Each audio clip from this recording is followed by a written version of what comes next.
Books Incorporated presents an unabridged recording of Moo by Jane Smiley, narrated by Suzanne Torren. This work is copyrighted 1995 by Jane Smiley. This recording is copyrighted 1999 by Recorded Books Incorporated. Nestled in the heart of the Midwest, amid cow pastures and waving fields of grain, lies Moo University, a distinguished institution devoted to the art and science of agriculture. Here, 24,000 students soak up an education along with the clean, fresh air. And here, an eccentric faculty thrives in an atmosphere rife with devious plots, mischievous intrigue, lusty liaisons, and academic one-upmanship. And now, Moo.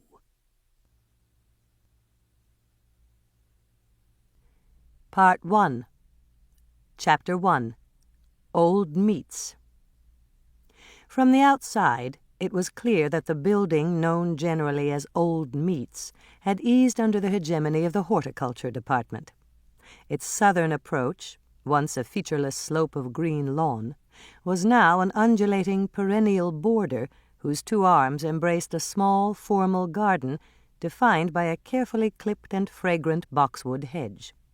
In front of that, an expanse of annuals flowed down the hillside and spilled across flat ground in a tide of August reds, golds, and yellows. Here and there, discreetly placed experimentals tested the climate. Right up against the long windowless southern wall of Old Meats, someone, sometime, without benefit of application, grant, permission from administration or grounds crew, without even the passing back and forth of a memo, someone had planted, then espaliered, a row of apricot and peach trees. In midsummer, just at the end of summer session, they were seen to bear fruit. Heavy, burnished apricots and big peaches swollen with juice that later disappeared and never seemed to reappear on the salad bars or the dessert bars in any of the dorms or fraternity houses. Nor were they sold at any Hort Department fundraising sale, the way apples, Christmas trees, and bedding plants were. They just appeared and disappeared, unnoticed by most, though legendary to the few who had stolen fruit, who kept an eye on the seed catalogues, wondering when these cultivars, the Moo U cultivars, might be introduced to the open market.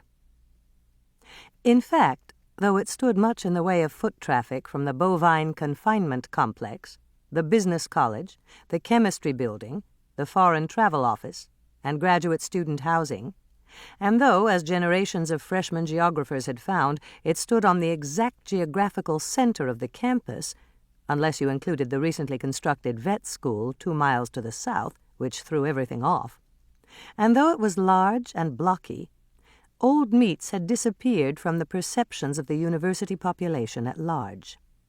This was fine with the horticulture department, for certain unnamed members and their student cadres had just this summer laid out an extension of the perennial border to the east, curving in wanton floral revelry toward Old Meats' unused loading dock and Ames Road.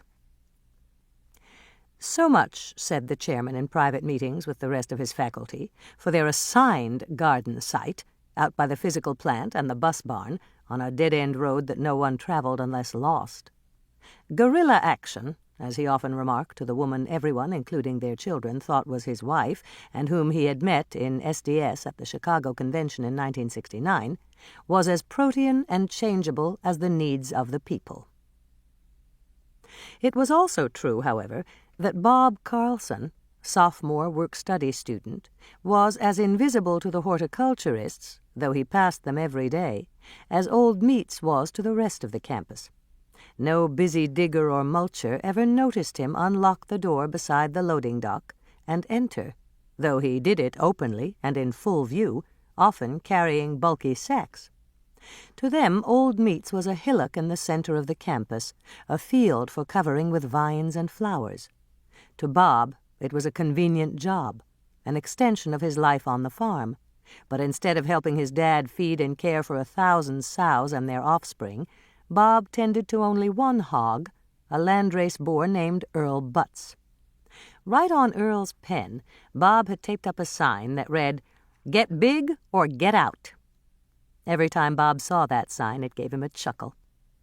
It was just the sort of joke his dad would appreciate, even though, of course, he had agreed to tell no one, not even his dad, about Earl, Earl's venue, a sparkling new, clean, air-conditioned, and profoundly well-ventilated Ritz-Carlton of a room, or Earl's business, which was eating, only eating and forever eating. Just now, as Bob entered, Earl Butts was at the trough, but he noted Bob's arrival, acknowledging the young man with a flick of his ears and a switch of his little tail. To keep listening to this audiobook, I've left you a link in the description so you can do it, at no cost thanks to Audible's 30-day free trial.